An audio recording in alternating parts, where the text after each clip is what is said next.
فاتحہ.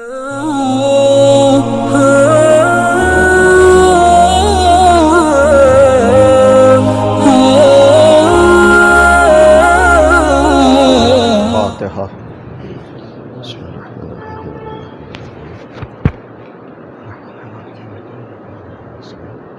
اهدنا الصراط المستقيم صراط الذين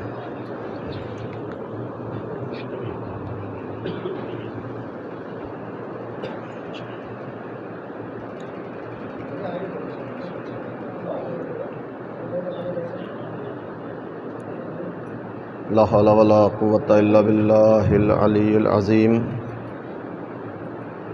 أعوذ بالله من الشيطان اللعين الرجيم. بسم الله الرحمن الرحيم. الحمد لله الذي هدانا لهذا وما كنا لنهتدي لولا أن هدانا الله. لقد جاءت رسل ربنا بالحق. مولانا و مولا الثقلین محبوب رب المشرقین جد الحسن والحسین بالقاسم محمد وعلى آل بیتہ الطیبین الطاہرین المعصومین المظلومین المنتجبین المنتخبین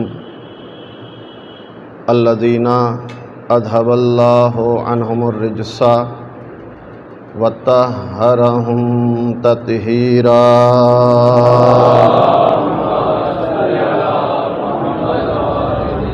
ولعنۃ اللہ علی اعدائہم وقتلتہم وغاصبی حقوقہم ومنکری فضائلہم المنحرفین عنہم والشاکین فیہم من الآن الی قیام یوم الدین. اما بعد فقد قال اللہ تبارک و تعالی فی کتابہ المبین وہو اصدق القائلین وقولہ الحق. بسم اللہ الرحمن الرحیم. قد افلح المؤمنون الذین هم فی صلاتهم خاشعون. صلوات بر محمد علیہ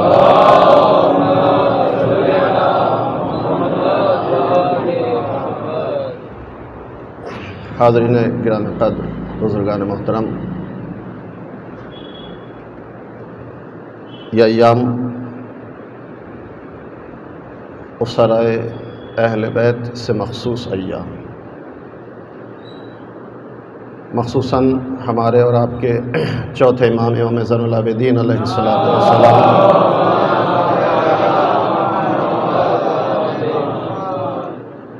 سے مناسبت رکھتے ہیں. یہ ایام میں ایک موضوع اور ایک گفتگو امام کے حوالے سے آپ کی خدمت میں پیش کرنا چاہتا ہوں.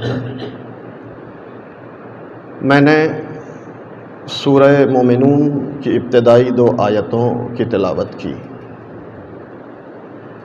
ارشاد رب العزت ہو رہا ہے کہ بے شک مومنین کامیاب ہیں. لیکن مومن ہے کون؟ الذین هم فی صلاتہم خاشعون. مومن وہ ہے جو اپنی نمازوں میں خشوع رکھتا ہو. قرآن میں سورہ مومنون بھی ہے اور سورہ مومن بھی ہے.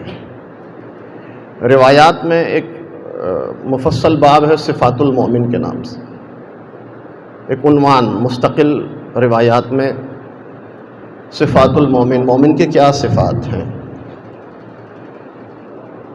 کتابیں بھی علماء نے اس سلسلے میں مرقوم فرمائی ہیں. حتیٰ قدیمی ترین کتاب تقریباً 280 ہجری میں لکھی جانے والی کتاب صفات المومن، یعنی امام زمانہ عجل اللہ تعالی فرجہ الشریف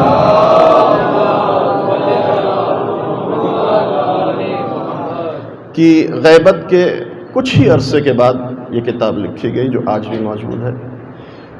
ائمہ علیہم السلام سے بھی مومن کے صفات کے متعلق بہت ساری روایات ہیں. ہر امام سے تقریباً اس طرح کی روایات ہیں کہ مومن کی صفات کیا ہیں. لیکن اس وقت کی گفتگو میں آپ کے اور اپنے چوتھے امام زین العابدین علیہ الصلوۃ والسلام نے جو مومن کی صفات بیان کی ہیں امام کی نگاہ میں، وہ کیا ہیں؟ مسند امامت کے چوتھے شہنشاہ آواز دیتے ہیں علامات المومن خمس، مومن کی 5 علامتیں ہیں۔ غور کیجیے گا، یہی موضوع گفتگو ہے، ایک بڑی سنجیدہ سی گفتگو ہے، سنجیدگی سے جلدی آپ کی خدمت میں پیش کر دوں گا۔ مولا فرماتے ہیں علامات المومن خمس، مومن کی 5 علامتیں ہیں۔ وہ 5 علامتیں ہیں کیا؟ مومن کی خصوصیات، مومن کی 5 خصوصیات ہیں۔ ان 5 چیزوں سے مومن کو پہچانا جا سکتا ہے۔ وہ علامت، وہ نشانی، وہ خصوصیات کیا ہیں؟ مولا فرماتے ہیں مومن کی 5 علامت کون کون سی؟ پہلی علامت الورع عند الخلوہ، والحلم عند الغضب، والصدقۃ عند القلہ، والصدق عند الخوف، والصبر عند البلاء۔ ایک صلوات بھیجے محمد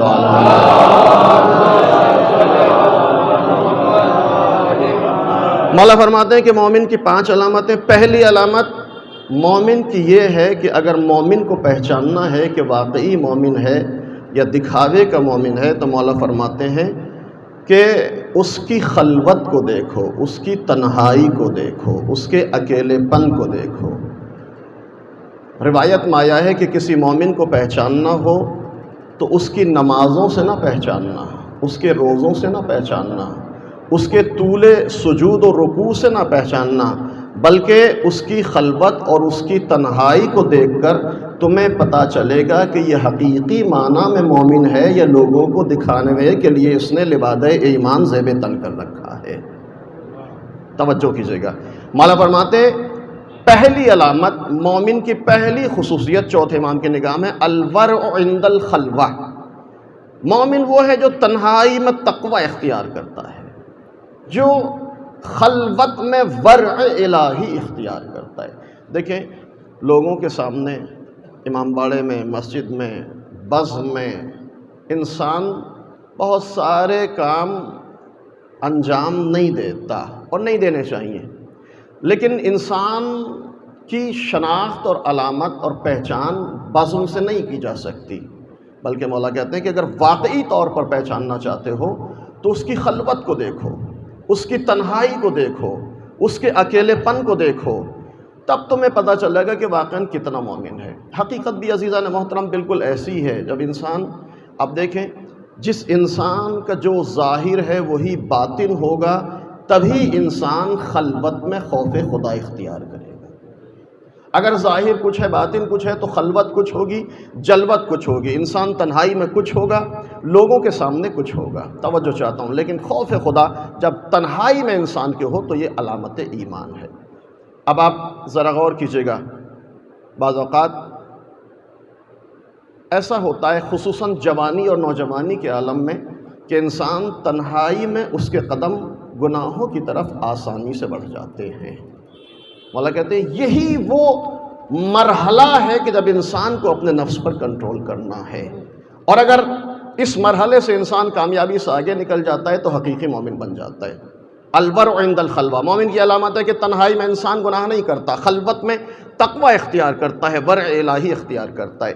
ایک نوجوان، تنہائی ہے، سناٹا ہے، رات کی تاریکی ہے، اس نے دیکھا ایک راستے میں کھڑا ہے، سناٹا ہے، بالکل سناٹا ہے، اس نے دیکھا کہ ایک خاتون، ایک عورت اس راستے سے گزر رہی ہے، شیطانی فکر اس کے ذہن پر غالب آئی، اس نے رات کے سناٹے میں اس خاتون کا پیچھا کرنا شروع کیا۔ توجہ چاہتا ہوں، الورع عند الخلوہ، رات کے سناٹے میں اس خاتون کا پیچھا کرنا شروع کیا۔ پاک دامن خاتون ہے، مومنہ عورت ہے، متقی اور پرہیزگار عورت ہے۔ اس نے جیسے ہی یہ محسوس کیا کہ یہ نوجوان میرا پیچھا کر رہا ہے، پلٹی اور پلٹنے کے بعد اس نے کہا، اے نوجوان، اما لا تستحی، کیا تجھے شرم نہیں آتی؟ کیا تجھے حیا نہیں آتی؟ تو شرم کیوں نہیں محسوس کرتا؟ اس رات کے سناٹے میں تو میرے پیچھے کیوں لگا؟ کیا تجھے حیا نہیں آتی؟ شرم نہیں آتی؟ یہ نوجوان پلٹ کر کہتا ہے کہ کس چیز سے شرم کروں، کس چیز سے حیا کروں؟ واللہ ما ارانا الا الکواکب۔ توجہ کیجئے گا عزیزوں، یہ خاتون، پاک دامن خاتون کہتی ہے تجھے حیا نہیں ہے، تجھے شرم نہیں ہے؟ تو میرے پیچھے کیوں آ رہا ہے؟ نوجوان کہتا ہے کس چیز سے حیا کروں، کس چیز کی شرم کروں؟ واللہ ما ارانا الا الکواکب، خدا کی قسم مجھے ستاروں کے علاوہ ہمیں کوئی نہیں دیکھ رہا۔ واللہ ما ارانا الا الکواکب، اللہ کی قسم، خدا کی قسم ہمیں ستاروں کے علاوہ کوئی نہیں دیکھ رہا، پس میں کس سے شرم کروں، کس سے حیا کروں؟ پاک دامن عورت کہتی ہے کہ ما ھذا، اے نوجوان تجھے کیا ہو گیا؟ تجھے ستارے تو دکھائی دیتے ہیں لیکن تم اس کو کیوں نہیں دیکھتا جس نے ستاروں کو بھی پیدا کیا ہو؟ ایک صلوات بھیجے محمد و آل محمد۔ ذرا بہتر انداز میں درود بھیجیں عظمت محمد و آل محمد۔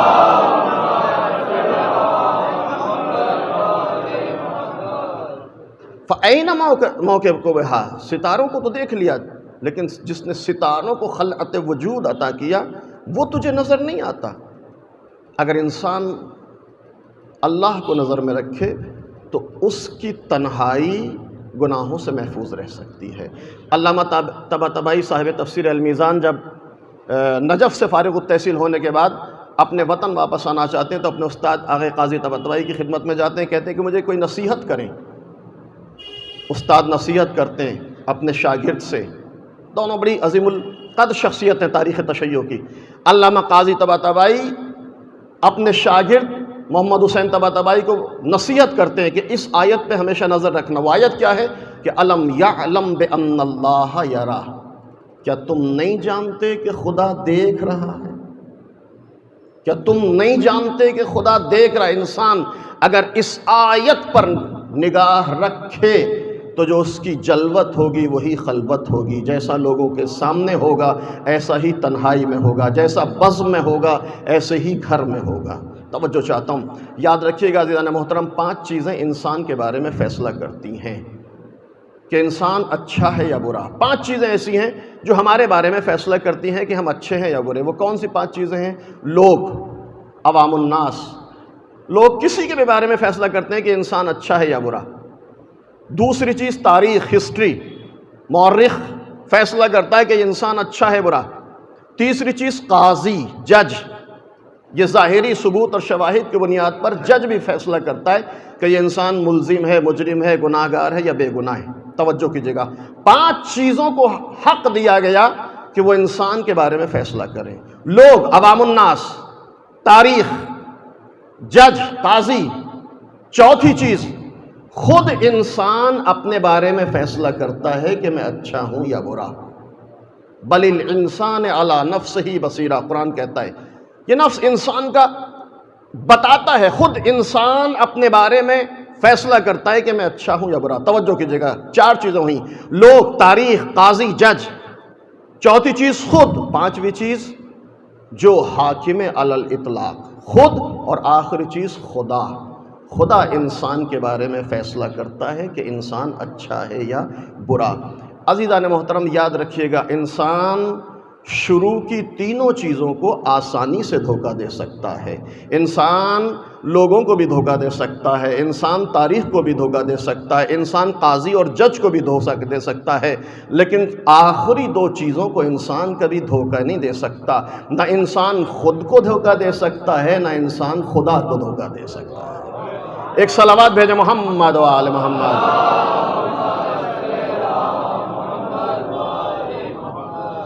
مجھ سے اشارہ کیا جا رہا ہے کہ تھوڑا سا آپ حضرات آگے آ جائیے تاکہ بعد میں جگہ ہو جائے۔ ایک بلند آواز، صلوات بھیجے بلند آواز میں، تھوڑا سا آگے جائیے۔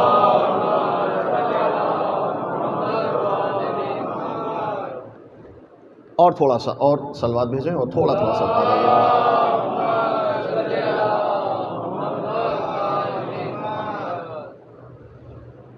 الم یعلم بان اللہ یرا، انسان ان ساری چیزوں کو دھوکہ دے سکتا ہے، نہ خود کو دھوکہ دے سکتا ہے، نہ خدا کو دھوکہ دے سکتا ہے۔ الورع عند الخلوہ، چوتھے امام ارشاد فرما رہے ہیں کہ مومن کی ایک علامت ہے کہ مومن تنہائی میں تقوی اختیار کرتا ہے۔ مومن اکیلے پن میں ورع الہی اختیار کرتا ہے۔ مومن کو پہچاننا ہے تو اس کی تنہائی سے پہچانو، اس کی خلوت سے پہچانو، دیکھو وہ تنہائی میں کیسا ہے۔ عزیزان محترم، جب انسان تنہائی میں گناہ کرتا ہے. یہ بھی چوتھے امام زین العابدین علیہ الصلوۃ والسلام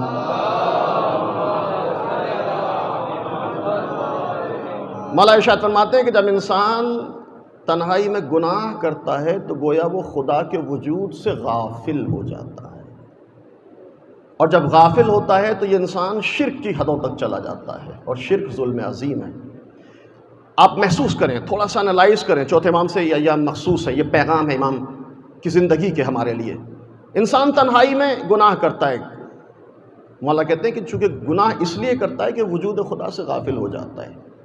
ایک مثال دینا چاہتا ہوں اپنے چھوٹے بھائیوں کے لیے تاکہ بات واضح ہو جائے، توجہ کیجیے گا. آپ کے گھر میں چھوٹے چھوٹے بچے، والدین بچوں سے کہتے ہیں کہ ہم تھوڑی دیر کے لیے باہر جا رہے ہیں، کوئی شیطنت نہ ہو، کوئی شرارت نہ ہو. کلاس میں بچے ہوتے ہیں، ٹیچر، مربی، اتالیق، پڑھانے والا بچوں سے کہہ کے جاتا ہے کہ ہم تھوڑی دیر کے لیے کسی کام سے باہر جا رہے ہیں، کلاس سے دیکھو کوئی شیطنت نہ ہو، کوئی شرارت نہ ہو.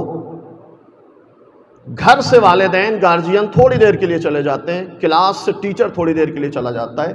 چھوٹے بچے، معصوم بچے، جب تک گھر میں والدین ہو، کلاس میں ٹیچر ہو، تو یہ بچے نہ کوئی شیطنت کرتے ہیں، نہ شرارت کرتے ہیں، نہ غل، نہ ہنگامہ، کچھ نہیں. لیکن چند لمحوں کے لیے گھر سے والدین، ماں باپ گئے، تھوڑی دیر کے لیے کلاس سے ٹیچر، کسی کام سے باہر، عالم کیا ہوتا ہے، کیفیت کیا ہوتی ہے. درحالی کہ کہہ کے گئے کہ دیکھو ہنگامہ نہ ہو، شیطنت نہ ہو، شرارت نہ ہو، لیکن کیفیت کیا ہوتی ہے، غل کا بڑا شور، ہنگامہ. گھر اور کلاس قیامت صغریٰ کا منظر. آپ ذرا غور کریں بچوں کے رویے میں تبدیلی کیوں آئی. جب تک والدین، کلاس میں ٹیچر، گھر میں والدین موجود تھے، بچے بڑے معصوم تھے. لیکن جیسے ہی یہ گھر سے باہر گئے، کلاس سے ٹیچر باہر گیا، یہ معصومیت شرارت میں تبدیل ہو گئی. آخر کیوں؟ عزیزو، صرف ایک احساس کی تبدیلی سے بچوں کے کردار میں تبدیلی آئی. جب تک بچوں کو یہ احساس تھا کہ کوئی ہمارا دیکھنے والا ناظر اور نگہبان موجود ہے، شرارت نہیں تھی. جیسے ہی یہ احساس ہوا کہ اب ہمارا کوئی دیکھنے والا نہیں، شرارت شیطنت میں، معصومیت شیطنت میں تبدیل ہو گئی. انسان، مولا فرماتے ہیں انسان تنہائی میں گناہ نہ کر، اگر تو نے ایسا کیا تو گویا تو خدا کے وجود سے غافل ہو چکا ہے، اور یہ غفلت تجھے شرک تک لے جائے گی. توجہ کیجیے گا. الور، انسان کیوں ایسا کرتا ہے؟ خلوت میں رنگین مزاجی کیوں آتی ہے؟ اس لیے کہ انسان کو خدا کے وجود کا یقین نہیں. قرآن کہتا ہے الم یعلم بان اللہ یرا. دیکھو ہر جگہ خدا ہے، ہر جگہ خدا ہے، لیکن یہ انسان چونکہ مادی دنیا میں رہتا ہے، مٹیریل کی دنیا میں رہتا ہے، لہذا اسے کہیں خدا نظر نہیں آتا. خصوصاً تنہائی میں یہ خدا کے وجود سے غافل ہو جاتا ہے. لیکن یہ یاد رکھنے والی بات ہے عزیزو، خدا کا وجود ہر جگہ، اینما تولوا فثم وجہ اللہ، جدھر بھی نگاہ کرو گے اس کے وجود کی جلوہ نمائی ہوگی. لیکن یہ انسان ہے وجود خدا سے غافل. بلکہ کبھی کبھی آواز آتی ہے تو ہمیں تو کہیں خدا نظر نہیں آتا، ہم نے تو ہر جگہ خدا کو دیکھا، خدا ہمیں کہیں نظر نہیں آیا. آسمانوں میں دیکھا، بلندی تھی، خدا نہ تھا. یہ انسان جب مادیت کا شکار ہو جاتا ہے، جب انسان مٹیریل کی زندگی میں مصروف ہو جاتا ہے، یہ خدا کے وجود سے غافل ہو جاتا ہے. بڑھ کر آواز دیتا بار الہ، تجھے ہر جگہ تلاش کیا تو کہیں نظر نہ آیا. آسمانوں میں دیکھا، بلندی تھی تو نہ تھا، زمین میں دیکھا، وسعت تھی تو نہ تھا، ستاروں میں دیکھا، چمک دمک تھی تو نہ تھا، کلیوں میں دیکھا، مہک تھی تو نہ تھا، غنچوں میں دیکھا، خوشبو تھی تو نہ تھا، ڈالیوں میں دیکھا، لچک تھی تو نہ تھا، آدم میں دیکھا، علم تھا تو نہ تھا، نوح میں دیکھا، تقویٰ تھا تو نہ تھا، موسیٰ میں دیکھا، ہیبت تھی تو نہ تھا، عیسیٰ میں دیکھا، زہد تھا تو نہ تھا، یوسف میں دیکھا، حسن تھا تو نہ تھا، زلیخا میں دیکھا، جوانی تھی تو نہ تھا، دریا میں دیکھا، روانی تھی تو نہ تھا، محمد میں دیکھا، جمال تھا تو نہ تھا، علی میں دیکھا، کمال تھا تو نہ تھا. آواز قدرت آئی، غافل تو نے مجھے دیکھا ہی نہیں، ہاں دیکھا بھی تو دیکھنے میں بڑی غلطی کر دی، تو نے مجھے اپنی ان ظاہری آنکھوں سے دیکھنا چاہا۔ میرے بندے دیکھ، میں تجھے اپنی ان ظاہری آنکھوں سے نظر نہیں آؤں گا، اگر مجھے دیکھنا ہے تو دل کے دروازے کو کھول، دل کی آنکھوں کو کھول، پھر کائنات کے ذرے ذرے میں میری جلوہ نمائی ہوگی۔ پھر جدھر نظر اٹھائے گا میرا وجود نظر آئے گا، جدھر دیکھے گا میرے نور کی تجلیاں ہوں گی۔ کسی نے مولا امیر المومنین سے سوال کیا تھا، یا علی کیا آپ نے خدا کو دیکھا ہے؟ توجہ کیجئے گا، علی سے سوال کیا جا رہا ہے، یا علی کیا آپ نے خدا کو کہیں دیکھا ہے؟ کیا آپ نے خدا کو دیکھا ہے؟ جواب سنیے گا عزیزو، بڑی معرفت والا جواب ہے علی کا۔ مولا سے سوال کیا جا رہا ہے، یا علی کیا آپ نے خدا کو دیکھا ہے؟ آپ محسوس کیجئے گا توحید علی کی نظر میں کیا ہے۔ مولا کیا آپ نے یا علی کیا آپ نے خدا کو دیکھا ہے؟ علی نے مسکراتے ہوئے جواب دیا کہ دیکھو اگر دیکھا نہ ہوتا تو عبادت نہ کرتا۔ ایک صلوات بھیجے محمد و آل محمد۔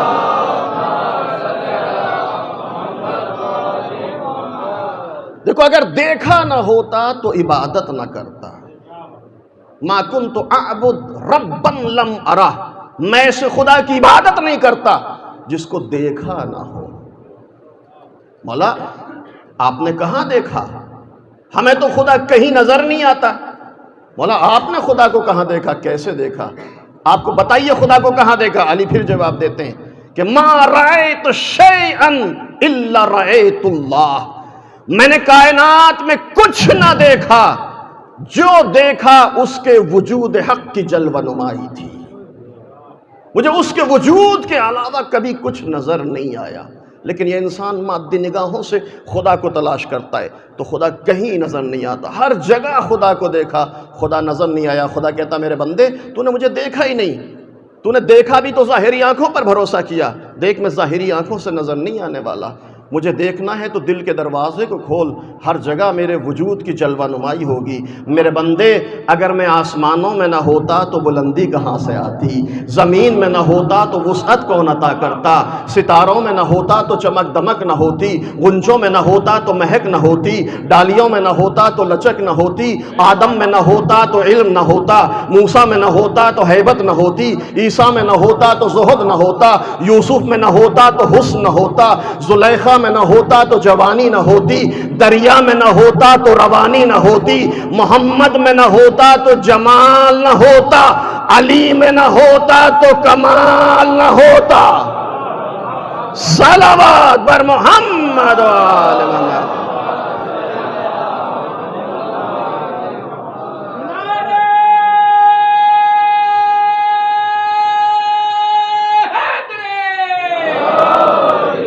ایک اور بلند صلوات بھیجیں امت محمد و آل محمد۔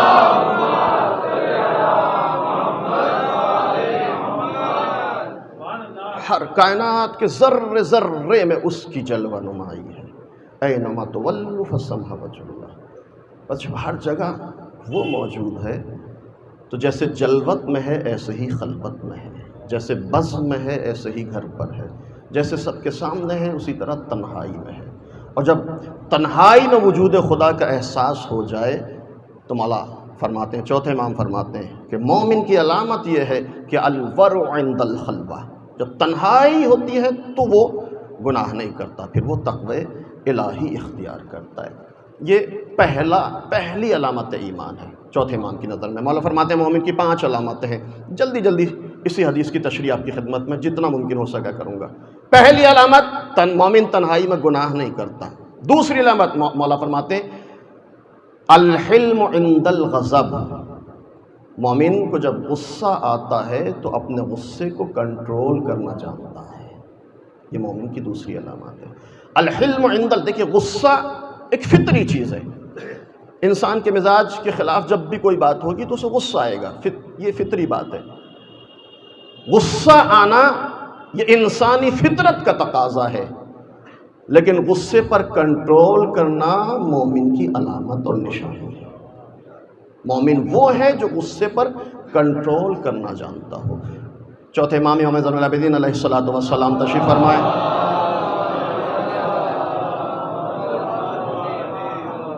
ذرا غور کیجیے گا، امام کی سیرت طیبہ ذرا محسوس کیجیے گا۔ مولا صرف یاد رکھیے گا، یہ تمام معصومین کی زندگی ہے کہ جو گفتار ہے وہی کردار ہے، جو قول ہے وہی عمل ہے۔ ذرا برابر بھی ایسا نہیں ہے کہ امام صرف زبان سے تو کچھ کہیں لیکن کردار میں وہ چیز نہ پائی جا سکتی ہو، یہ ناممکن سی بات ہے۔ مولا کہتے ہیں کہ مومن وہ ہے جو غصے پر کنٹرول کرنا جانتا ہو۔ امام تشریف فرمائیں، ایک کنیز سالن کا پیالہ لے کر آگے آتی ہے، سالن گر جاتا ہے، امام کے دامن پر سالن گر جاتا ہے۔ توجہ کیجیے گا، امام نے ایک مرتبہ کنیز کو دیکھا، کنیز بھی بڑی معرفت ہے چونکہ سید ساجدین کے گھر میں تربیت ہوئی ہے۔ فوراً اس نے آیت پڑھی، وَالْكَاظِمِينَ الْغَيْظَ وَالْعَافِينَ عَنِ النَّاسِ وَاللَّهُ يُحِبُّ الْمُحْسِنِينَ۔ کنیز نے بڑی خوبصورت آیت پڑھی، کہتی ہے کہ مومن وہ ہے جو اپنے غصے پر کنٹرول کرتا ہو، لوگوں کو معاف کرتا ہو، معاف کرنے کے ساتھ ساتھ لوگوں کے ساتھ حسن سلوک بھی کرتا ہو۔ ایک مرتبہ امام نے مسکرا کر کہا کہ بڑی اچھی تو نے آیت پڑھی، میں نے اپنے غصے پر بھی کنٹرول کیا، تجھے معاف بھی کر دیا، اور تیرے ساتھ احسان اور نیکی یہ ہے کہ آج کے بعد سے تو راہ خدا میں آزاد ہے۔ ایک صلوات بھیجے محمد و آل محمد۔ ذرا بلند آواز میں درود بھیجے امت محمد و آل محمد۔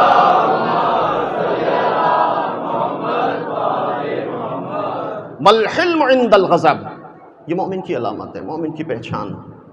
چوتھے امام کی نظر میں مومن غصے پر کنٹرول کرتا ہے۔ ہشام ابن اسماعیل مدینے کا گورنر، ولید ابن عبد الملک کی جانب سے، خلیفہ بن امیہ کا ولید ابن عبد الملک، ہشام ابن اسماعیل گورنر ہے، بڑا ظالم، لوگوں پر بڑا ظلم کرتا ہے، مدینے کے لوگوں پر بڑا ظلم کرتا ہے ہشام ابن اسماعیل۔ لوگوں نے شکایت کی خلیفہ سے، ظلم بہت زیادہ کیا، لوگوں نے شکایت کی۔ ولید ابن عبد الملک نے ہشام ابن اسماعیل کو عزل کر دیا۔ جیسے ہی مدینے کے لوگوں پر یہ خبر پہنچی کہ اب یہ گورنر نہیں، تو سارے مدینے کے لوگوں نے ہشام ابن اسماعیل پر چڑھائی کر دی۔ اب کیفیت یہ ہے، جو خوف کھاتے تھے اب وہی چڑھ دوڑے، چونکہ اب کوئی سیٹ نہیں ہے، اب کوئی عہدہ نہیں ہے، اب کوئی منصب نہیں ہے۔ بڑی مشہور بات ہے نا کہ چمتکار کو نمسکار ہوتا ہے۔ جیسے ہی مدینے کے لوگوں نے سنا کہ نہیں اب قاضی نہیں، اب یہ گورنر نہیں ہے، لوگوں نے انتقام لیا، لاٹھی ڈنڈا لات گھونسے، حتیٰ یہ تاریخ کہتی ہے کہ لعاب دہن لوگ ڈال رہے ہیں۔ کیفیت یہ ہے، ایک کھجور کے درخت سے اس ہشام ابن اسماعیل کو باندھ دیا گیا، لوگ جس کے ہاتھ میں جو ہے وہ اس کو مار رہا ہے، لوگ اپنا انتقام لے رہے ہیں۔ کھجور کے درخت سے بندھا ہوا ہے، لوگوں کی بھیڑ ہے، پتھروں سے لوگ مار رہے ہیں، ڈنڈوں سے لوگ پٹائی کر رہے ہیں۔ یہ تھوڑے دن پہلے تک گورنر تھا، لوگ اس سے خوف کھاتے تھے، لیکن آج کیفیت یہ ہوئی کہ درخت سے بندھا ہوا ہے، لوگوں کی پٹائی کھا رہا ہے۔ اللہ نے یہ بتا دیا کہ دیکھو یہ ہماری سنت ہے کہ ہم ہر ظالم کو ایک نہ ایک دن ذلیل ضرور کرتے ہیں۔ ایک صلوات بھیجے محمد و آل محمد۔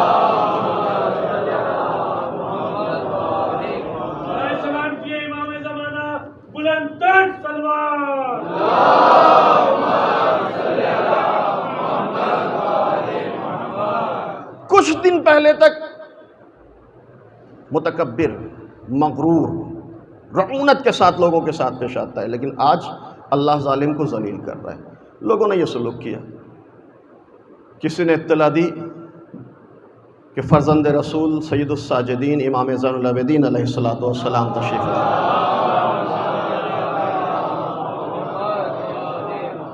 اس نے سب سے زیادہ چوتھے امام پر ظلم کیا ہے مدینے میں، ہشام ابن اسماعیل نے۔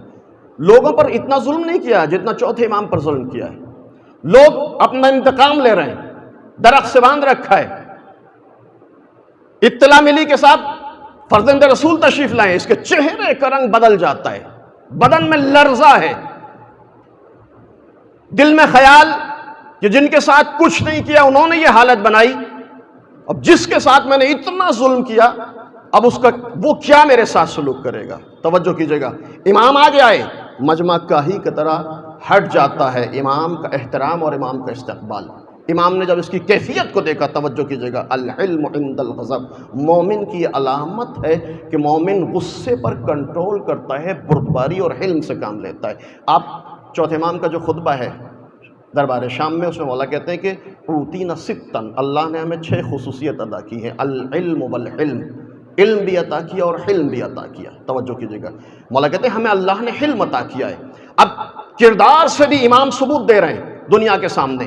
مجمع ہٹا، لوگ یہ سمجھے کہ اب امام انتقام لیں گے، خود ہشام ابن اسماعیل بدن میں لرزہ ہے، چہرے کا رنگ متغیر ہے، لیکن تاریخ کہتی ہے جیسے ہی امام قریب آئے، اس کی اس حالت زار کو دیکھا، امام آگے بڑھے، اپنے ہاتھوں سے رسیوں کو کھولا، اپنے رومال سے اس کے زخم کو صاف کیا، لوگوں سے کہا کہ نہیں، اس کے ساتھ بہت کچھ ہو چکا، اس کو اب آزاد کر دو۔ امام نے اپنے مجرم کو آزاد کر دیا، امام نے اپنے مجرم کو آزاد کر دیا۔ اب جیسے ہی آزاد ہوا، اس نے امام کے چہرے کو دیکھا اور ایک مرتبہ کہا، اللہ اعلم حیث یجعل رسالتہ، اللہ بہتر جانتا ہے کہ اسے کسے اپنا امام بنانا چاہیے۔ ایک صلوات بھیجے محمد و آل محمد۔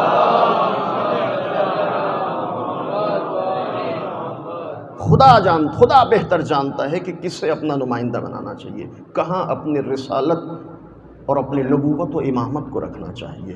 یہ ظالم جو دشمن تھا وہ اعتراف کر رہا ہے۔ یہ امام کا حلم ہے، امام کی بردباری ہے چوتھے امام کی، الحلم عند الغضب۔ مولا کہتے ہیں مومن کی علامت ہے کہ مومن غصے پر کنٹرول کرتا ہے۔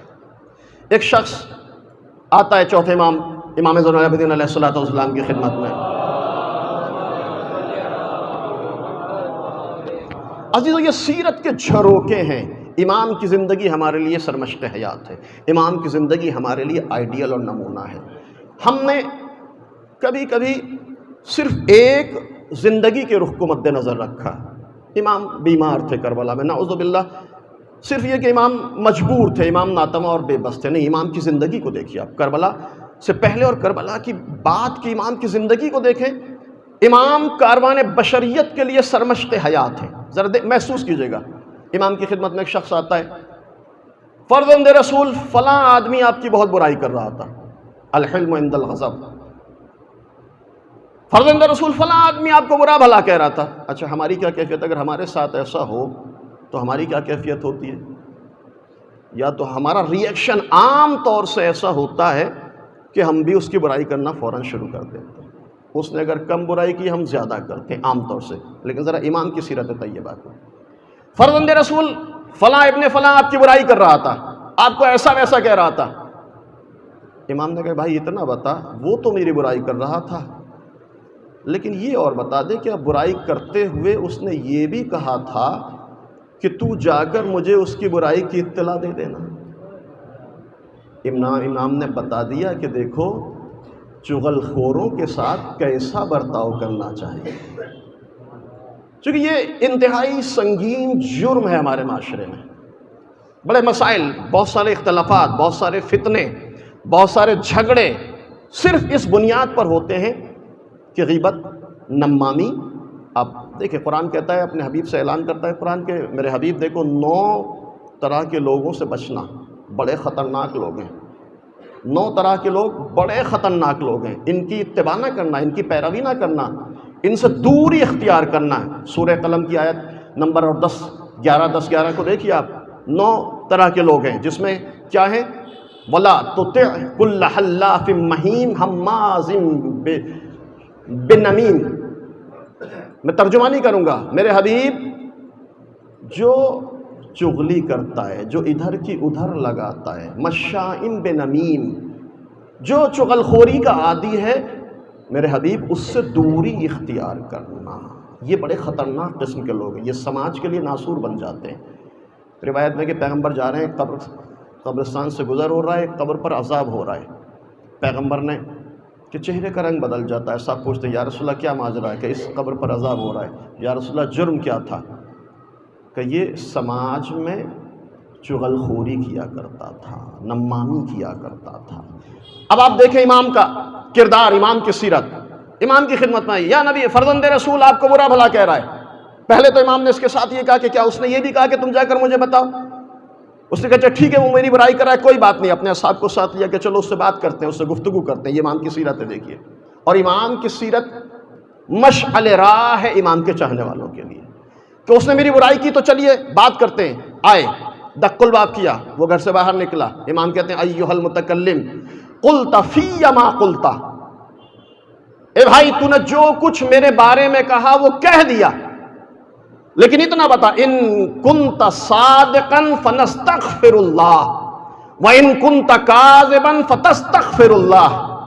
میرے بھائی جو کچھ تو نے میرے بارے میں کہا کہہ دیا، ہاں اگر تو اپنے کہنے میں سچا ہے تو میں اللہ سے اپنے لیے استغفار کرتا ہوں، اور اگر تو جھوٹا ہے تو تیرے لیے استغفار کرتا ہوں۔ ایک صلوات بھیجا محمد و آل محمد۔ الحلم عند الغضب کی عملی تفسیر خود امام کردار پیش کر رہے ہیں، کہتے ہیں وہ جب غصہ آئے تو اپنے غصے پر کنٹرول کرو۔ یہ مومن کی دوسری علامت ہے۔ پہلی علامت الورع عند الخلوہ، انسان تنہائی میں، مومن وہ ہے جو تنہائی میں گناہ نہ کرے، تقوی اختیار کرے۔ دوسری علامت جب غصہ آئے، الحلم عند الغضب، جب غصہ آئے تو اپنے غصے پر کنٹرول کرے، یہ دوسری علامت ہے۔ تیسری علامت مولا ارشاد فرماتے ہیں الصدقۃ عند القلہ، جب انسان کے پاس کچھ نہ ہو، غربت، افلاس اور ناداری ہو، تب راہ خدا میں صدقہ اور خیرات کرے، یہ مومن کی علامت ہے۔ انسان راہ خدا میں دو طریقے سے خیرات کرتا ہے۔ ایک مرتبہ مالدار ہے، پیسہ ہے، دولت ہے، راہ خدا میں خرچ کر رہا ہے، بڑی اچھی بات ہے، اس کو انفاق کہا جاتا ہے۔ یہ انفاق ہے، جب انسان کے پاس ہو اور خرچ کرے، یہ انفاق ہے۔ لیکن ایک مرتبہ نئی ہے، مفلسی ہے، غربت ہے، ناداری ہے، اس کے باوجود راہ خدا میں خرچ کرتا ہے، یہ انفاق نہیں ہے۔ انفاق سے بڑھ کر اگلا مرحلہ اسے ایثار کہا جاتا ہے۔ عزیزو، ایثار اور انفاق میں بڑا فرق ہے۔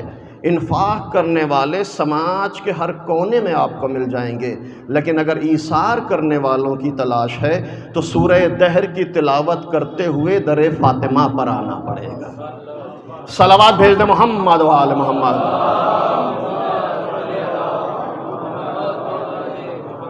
ایثار در اہل بیت پر ملتا ہے، کچھ نہیں ہے اس کے بعد بھی راہ خدا میں خرچ کیا جا رہا ہے۔ مالداری اور دولت مندی کے عالم میں خرچ کرنا، راہ خدا میں خرچ کرنا، سخاوت اور انفاق بڑی اچھی بات ہے، لیکن جب کچھ نہ ہو تب خرچ کیا جائے راہ خدا میں، یہ ایثار، اور یہ اہل بیت کے گھر سے مخصوص ہے۔ سائل آتا ہے مسجد نبوی میں، یا نبی اللہ بھوکا ہوں، پیغمبر نے اپنے اصحاب سے کہا کوئی ہے جو اسے کھانا کھلائے، کوئی ہے جو اس کو لباس دے، یہ بھوکا ہے۔ سارے اصحاب خاموش۔ عام طور سے اصحاب کی آپ جانتے ہیں جو مالی حالت تھی وہ اچھی نہیں تھی۔ مولا کہتے رسول اللہ کہتے کوئی ہے اسے جو پناہ دے، اسے کھانا کھلائے، اس کا آسرا بنے آج کی رات۔ کوئی آگے نہیں بڑھا۔ تاریخ کہتی ہے اصحاب میں سے کوئی آگے نہیں بڑھا، حتیٰ پیغمبر نے، نبی کا حجرہ مسجد سے متصل ہے، کہتے ہیں کہ اپنی کسی زوجہ سے کہا ہے کچھ ہے جو اس سائل کو دے دو، زوجہ بھی کہتی ہے یا نبی اللہ گھر میں کچھ نہیں ہے۔ سارے اصحاب حتیٰ نبی کی زوجہ یا نبی اللہ کچھ نہیں کر سکتے۔ تاریخ کہتی ہے کہ اسی عالم میں وہ بڑھا جو ہمیشہ حاجت مندوں کی حاجت روائی کیا کرتا تھا، جو درد مندوں کی مصیبتوں میں کام آتا تھا۔ علی آگے بڑھتے ہیں، یا نبی اللہ، یا رسول اللہ، میں ہوں جو اس کو کھانا کھلاؤں گا، میں ہوں جو اس کو پناہ دوں گا۔ علی سائل کو لے کر اپنے گھر آتے ہیں۔ الصدقۃ عند القلہ، مومن کی علامت یہ ہے کہ کچھ نہ ہو تب راہ خدا میں خرچ کیا جائے۔ سائل کا ہاتھ پکڑا اپنے گھر پر لے کر دروازے پر پہنچے، آواز دی دختر رسول میرے ساتھ سائل ہے، بھوکا ہے، مسافر بھی ہے، بے آسرا ہے، کچھ ہے جو اس کے لیے کھانے کا انتظام ہو جائے۔ فاطمہ آواز دیتی ہیں یا ابن الحسن، اے ابو الحسن، گھر میں کچھ بھی نہیں ہے، جو کچھ تھا وہ ختم ہو چکا ہے، ہاں میری 4 سالہ زینب کا حصہ باقی ہے۔ توجہ کیجیے گا عزیزو، یہ گھرانہ، یہ کردار۔ ابوالحسن میری زینب کا قوت العشیہ، میری زینب کا حصہ باقی ہے۔ علی اور فاطمہ گفتگو کر رہے ہیں، کیا کریں، گھر میں کچھ نہیں ہے، چھوٹی سی بچی ہے، 4 سالہ بچی ہے۔ آپ محسوس کریں عزیزو، علی اور فاطمہ کی کیفیت کو محسوس کریں، گھر میں کچھ نہیں ہے، سائل دروازے پر، اس دروازے سے کبھی کوئی خالی نہیں جاتا۔ نہ جانے کیسی تربیت کی تھی فاطمہ نے اپنے بچوں کی۔ ادھر گفتگو ہو رہی ہے، دختر رسول کچھ ہے، یا علی میری زینب کا حصہ باقی ہے، بس میری زینب کا حصہ باقی ہے۔ 4 سالہ زینب اپنے ماں باپ کی گفتگو کو سن رہی ہے۔ تاریخ کہتی ہے کہ زینب نے، چھوٹی سی 4 سالہ زینب نے اپنے حصے کا کھانا اپنے ہاتھوں پر سجایا، لے کر باپ کی خدمت میں آ گئی۔ بابا میرے حصے کا کھانا اس سائل کو دے دیجئے، اس لیے کہ میرا گھر وہ ہے کہ جس گھر سے کبھی سائل بھوکا واپس نہیں پلٹا۔ توجہ کیجئے گا، بابا میرے حصے کا کھانا اس سائل کو دے دیجئے۔ فاطمہ کی آنکھیں نم ہیں، ماں کی مامتا بے چین ہو رہی ہے۔ علی نے بھی اپنے دونوں باہوں کو پھیلا دیا، میرے لال زینب آ میرے گلے لگ جا، میرے لال زینب تو واقعی زینب ہے۔ زینب یعنی باپ کی زینت، علی کہہ رہے ہیں تم واقعی تو واقعی زینب ہے۔ اب دیکھ، الصدقۃ عند القلہ، کیسے؟ یہ تفسیر، عملی تفسیر اہل بیت کے گھرانے میں۔ سائل کو کھانا دیا، آسرا دیا، سہارا بنے۔ اب تاریخ کہتی ہے کہ جب صبح، اذان صبح ہوئی، علی مسجد نبوی میں آتے ہیں، پیغمبر کو دیکھا، پیغمبر علی کو دیکھ رہے ہیں اور مسکرا رہے ہیں، پیغمبر علی کو دیکھ رہے ہیں اور لبوں پر مسکراہٹ ہے۔ یا رسول اللہ کیوں مسکرا رہے ہیں؟ کہ یا علی یہ بتاؤ تم نے رات میں کون سا ایسا عمل انجام دیا جو مشیت الہی وجد میں آ گئی؟ علی تم نے کون سا ایسا عمل انجام دیا جو مشیت وجد میں آ گئی؟ یا نبی اللہ کیا ہوا؟ کہ یا علی نہ جانے تم نے کون سا عمل انجام دیا کہ اللہ نے آیت بھیج دی وَيُؤْثِرُونَ عَلَىٰ أَنفُسِهِمْ وَلَوْ كَانَ بِهِمْ خَصَاصَةٌ۔ مومن تو وہ ہے جو خود سختیوں میں رہتا ہے لیکن دوسروں کی مدد کرتا ہے۔ ایک صلوات بھیج دے محمد وآل محمد۔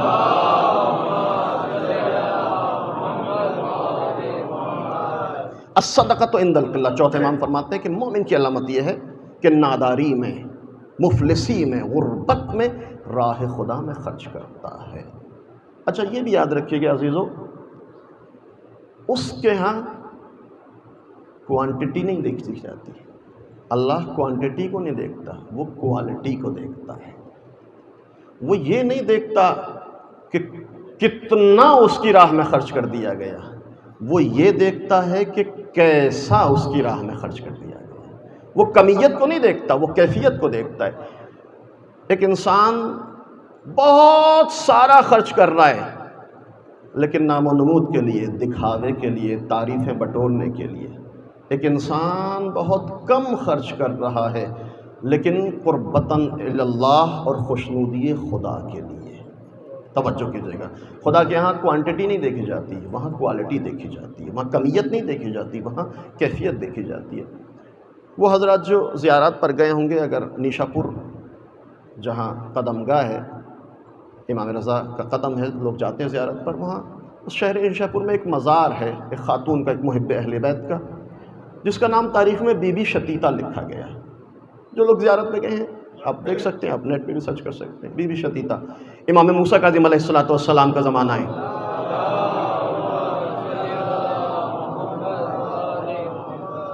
بلند آواز میں درود بھیجیں محمد علیہ وسلم۔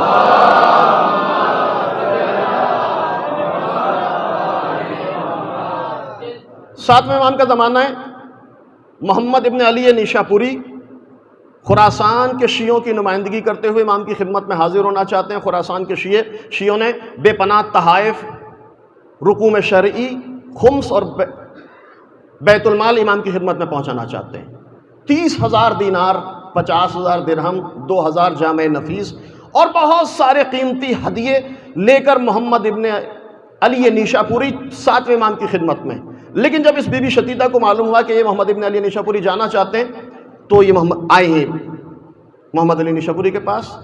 1 درہم، چھوٹا سا کپڑا جس کو اپنے ہاتھوں سے بنائیں، کہا میرے امام کی خدمت میں میری طرف سے عاجزانہ ہدیہ امام کی خدمت میں پیش کرتے ہیں۔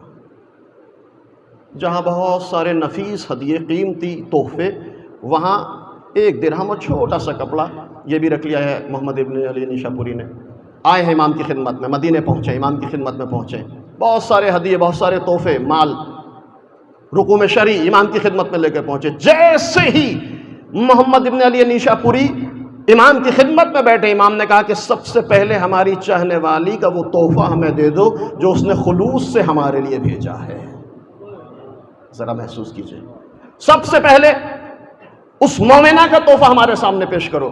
محمد ابن علی نیشا پوری کہتے ہیں مولا آپ کے چاہنے والے لوگ بڑے قیمتی تحفے پیش کیے ہیں، بہت اچھے اچھے ہدیے، بہت مال و دولت آپ کی خدمت میں پیش کیا، مولا سب سے پہلے آپ اس کے 1 درہم اور چھوٹے سے کپڑے کا مطالبہ کر رہے ہیں، مولا آپ کو تو بڑے قیمتی تحفے پیش کیے گئے۔ ایک مرتبہ امام کہتے ہیں کہ دیکھو محمد ابن علی نیشا پوری، یاد رکھنا یہ وہ بارگاہ ہے کہ جہاں حیثیت نہیں نیت دیکھی جاتی ہے۔ ایک صلوات بھیج دے محمد و آل محمد۔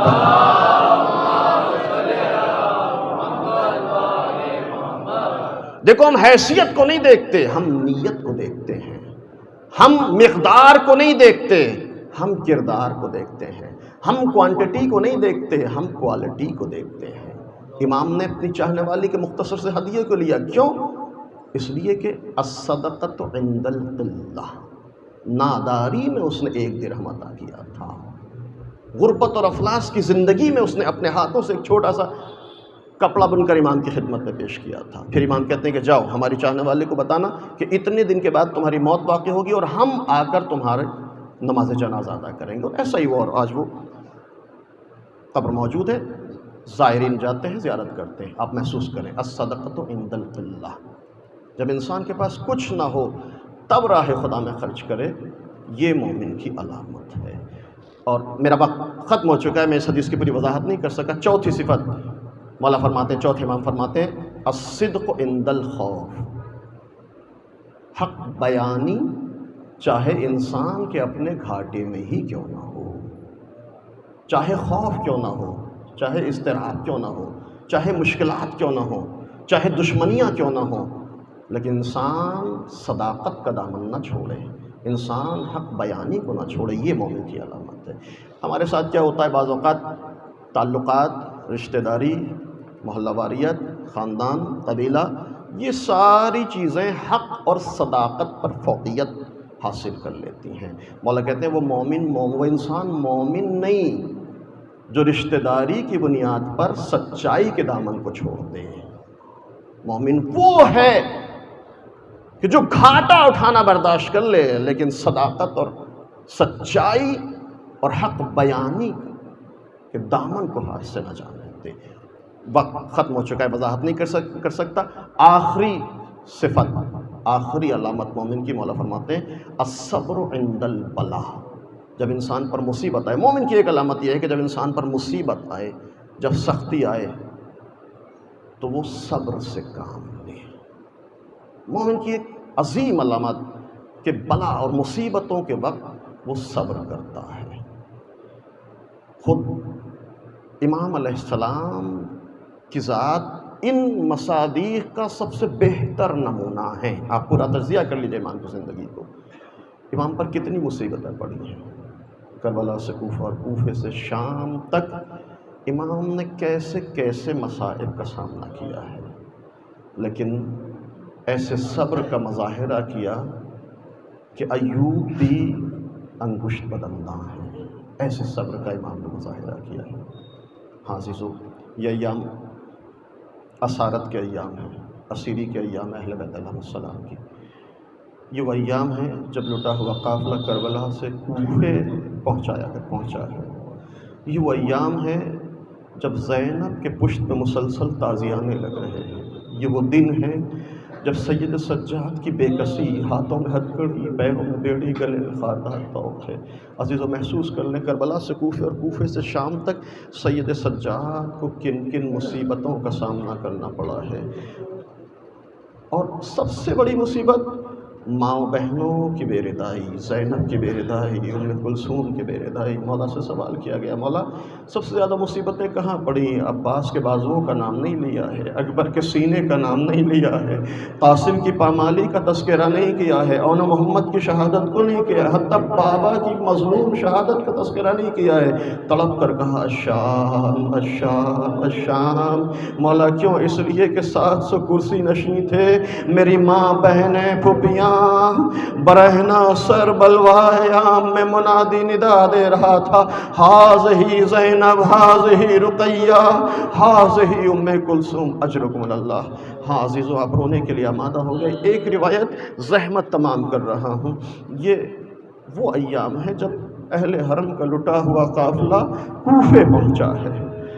12 یا 13 محرم کو لٹا ہوا قافلہ کوفے پہنچا ہے، زینب کوفے میں لائی جا رہی ہے۔ عزیزو، زینب 2 مرتبہ کوفے میں لائی گئی ہیں۔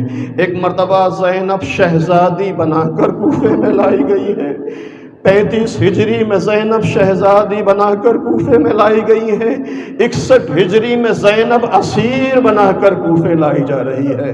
2 مرتبہ علی کی لاڈلی کوفے لائی گئی ہے۔ عزیزو، جب 35 ہجری میں زینب کوفے میں آئی تھی نا، تو کس طرح زینب کوفے میں آئی آپ جانتے ہیں؟ جب مولا علی نے مدینے کو چھوڑ کر کوفے کو دارالحکومت بنایا ہے سن 35 ہجری میں، تو مولا علی نے امام حسن سے کہا، بیٹا حسن جاؤ میری بیٹی زینب کو مدینے سے لے کر آؤ، میرے لال یاد رکھنا بڑے احترام کے ساتھ میری زینب کو کوفے میں لے کے آنا۔ ہاں عزیزو، 35 ہجری میں زینب مدینے سے کوفے آ رہی ہے، پہلی بار زینب کوفے میں آ رہی ہے، شہزادی بن کر کوفے میں آ رہی ہے۔ روایت کہتی ہے کہ جب امام حسن کوفے کے دروازے پر پہنچے، 35 ہجری میں جب زینب کوفے میں آئی ہے، امام حسن دروازے کوفہ پر پہنچے تو صبح کا وقت تھا، سورج نمودار تھا۔ امام حسن نے بابا کو پیغام دیا ہے، خط لکھا ہے، بابا زینب اولیاء مقام کو لے کر آ رہا ہوں، بابا بتائیے کس وقت زینب کو لے کر کوفے میں آؤں؟ امام نے فوراً جواب دیا، میرے لال حسن دیکھو دن کے اجالے میں زینب کو کوفے میں نہ لے کے آنا، میرے لال اب انتظار کرو، جب سورج ڈھل جائے، جب بازار بند ہو جائے، جب لوگ اپنے گھروں کو چلے جائیں، تو اس وقت میری زینب کو کوفے میں لے کے آنا۔ یہ 35 ہجری کا کوفہ، یہ زینب کا پہلا ورود ہے کوفے میں۔ جب سورج ڈھل گیا، بازار بند ہو گئے، لوگ اپنے گھروں کو چلے گئے، امام حسن بڑے احترام سے زینب اولیاء مقام کو کوفے میں لے کر آئے ہیں۔ لیکن عزادارو، ایک مرتبہ 61 ہجری میں زینب کوفے میں آ رہی ہے، اب شہزادی نہیں اسیر بنا کر لائی جا رہی ہے۔ 12 یا 13 محرم عصر کا وقت ہے، قافلہ دروازے کوفہ پر، عمر سعد نے پیغام دیا ابن زیاد کو، اے امیر، علی کی بیٹی کو کوفے میں لانا چاہتا ہوں، بتا کس وقت کوفے میں لے کر آؤں؟ ابن زیاد نے جواب میں لکھا، اے عمر سعد خبردار، ابھی زینب کو کوفے میں نہ لے کے آنا، اس لیے کہ سورج غروب ہونے والا ہے، بازار بند ہو رہے ہیں۔ دیکھ کل جب دن کا سورج نمودار ہو، بازاروں میں رونق ہو، لوگوں کا ہجوم ہو، اس وقت علی کی بیٹی کو لے کر آنا۔ عزادارو، غضب ہو گیا، سورج طلوع ہوا، زینب مظلوم ہو گئی، سید سجاد بے کس ہو گئے، بازاروں میں مجمع ہے، بلوائیوں کا ہجوم ہے، بازار کوفہ، زینب بے ردا، منادی ندا دے رہا ہے، یہ زینب ہے، یہ ام کلثوم ہے، یہ رقیہ ہے۔ اجرکم اللہ۔